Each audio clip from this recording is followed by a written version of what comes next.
Robin with you again here with a demonstration of the technical aspects of AIMSweb. In my previous video, you may have heard me mention that the purpose of this video is just to take you through what AIMSweb looks like so you get a general idea of how the progress monitor works in this system and how you as an interventionist could utilize this tool. So then we can continue the conversation of data rules, when this is appropriate for different situations, as well as how to interpret the data, more of the meat of it that's really meaningful to practice. So I am ready to log in here. You currently do not have logins in AIMSweb, just a few of you that are currently utilizing it. After we go through and view this, I'll be able to help you get an account and do other things that way. So I'll just go into my account here.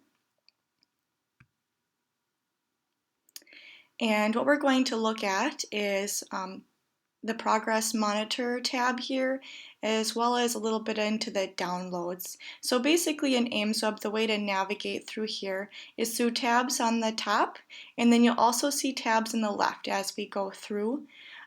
In order to make a caseload for your intervention group, I think the best way to do this is to go to the Progress Monitor tab, and you can see your schedule. So you go to Schedule here. In my example from when I previously had shown this, I added a few students to my caseload. I already have one student here, as you can see, but I can have no students in here or a couple, and if I need to add more or start from scratch, either way, I would click here, Manage Students, so that I would be able to add students to my caseload. So I will just go through this way to manage students. And for the purpose of this example, I'll be in the intermediates middle school, which that's where you would be. I can look up students individually here in this section. Otherwise, if I wanted to narrow it down, I could select a grade level or that sort of thing.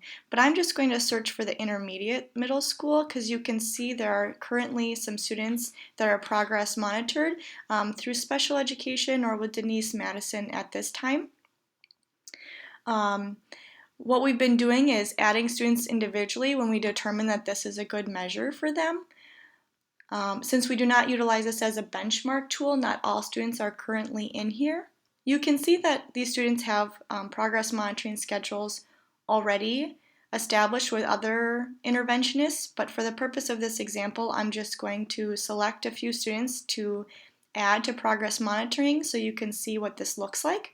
So let's pretend this is my group here. And I'll just scroll to the bottom and say that I need to add progress monitoring. The schedule wizard is a helpful tool that will take you through building your schedule for these students. So I'm going to say, okay, yes, I do want to do that.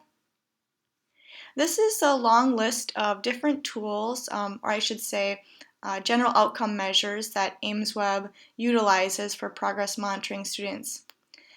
At the intermediate level, or what we'd be utilizing AIMSweb for, would be reading curriculum-based measurement right here, as you can see, and that is oral reading fluency, a measure of fluency and accuracy, which is also a good indicator of comprehension.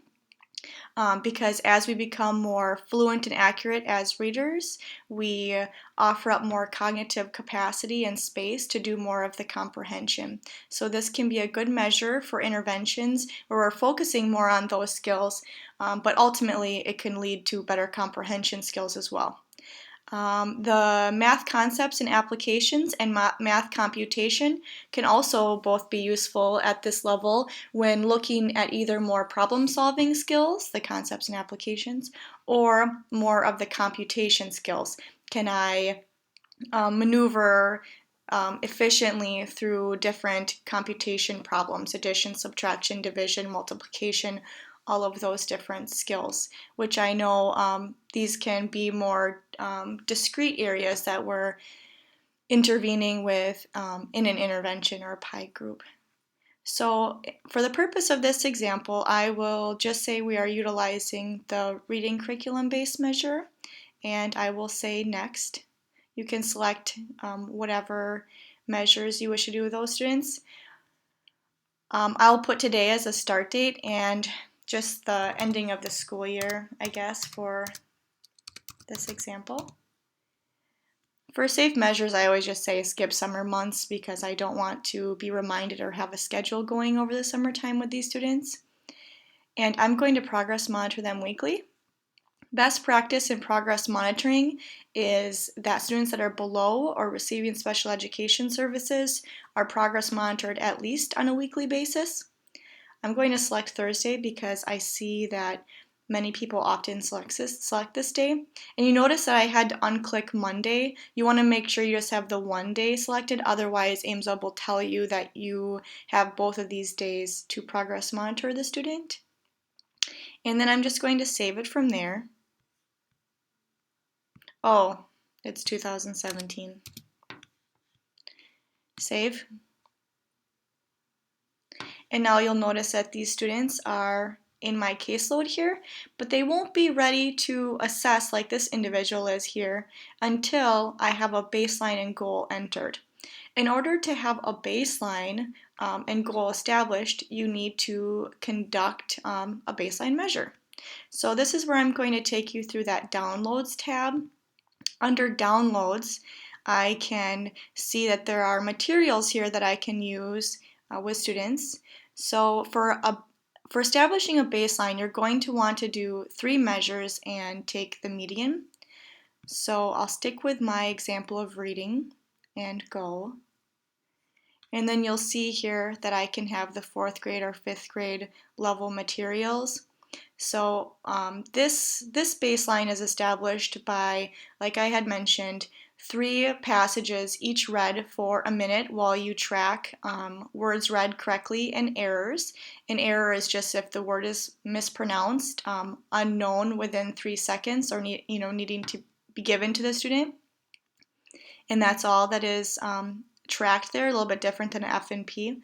But anyway, what it looks like, you would download these passages.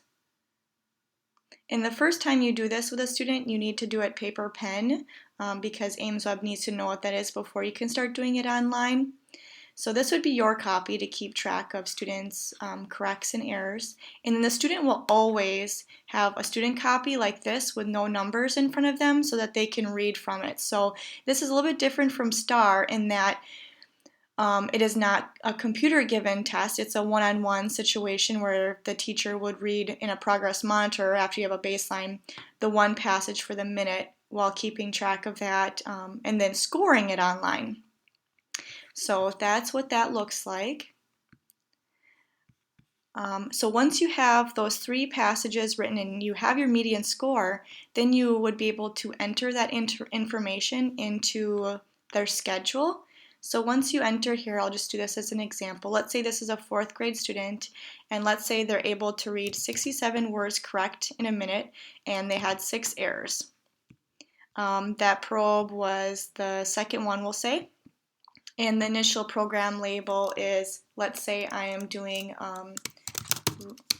a read naturally variation.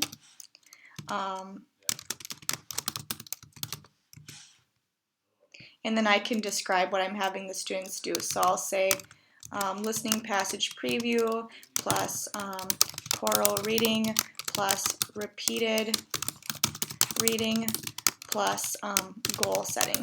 And these are all very effective interventions to increase reading fluency. And I have a chart that helps you set goals. So this is a little bit more difficult and different than STAR, because STAR will automatically set a goal for you. You need to do a small calculation to figure out what is an appropriate goal for the student given their baseline and their grade level. So I have a chart made that will help with this. So I don't know exactly what this number is because I am not utilizing that chart at this moment in that equation, but I will just say that let's say it ends up being 115, and then we'll save that. And this is what you would need to do for the students on your roster. But then you can see now this pops up. And once this pops up, then let's say today is Thursday, the day I need to progress monitor the student. I would just push Assess Today, select the passage the student has in front of them, and then I can look at the instructions for how to do this measure, or I can just go straight to start the timer and it would automatically tell me when the minute is up, and I can mark and the score will automatically record. So that is really nice. So in the future, that is helpful, being able to score online. I mentioned, Thursday being the date that we assess today. That's not a day that's set in stone. AIMSweb will just let you know that your day is Thursday, and if you choose to do a different day or the student is sick or something, that's definitely okay. This is a little bit of background, I guess, and on just the oral reading fluency part of the measure of AIMSweb. Again, this is just meant to have a little bit of background, so there's some background knowledge that you bring to the table as we continue to think about how this could potentially be utilized. And of course, if we decide in your situation with your PI group or specific students that this is appropriate, I'll be happy to help you, get you an account, and again go through some of this case management aspects with you. And we'll also be able to reference this in the future as well as a folder. Thank you for listening, and hope you're having a wonderful holiday break, and I will see you on Tuesday.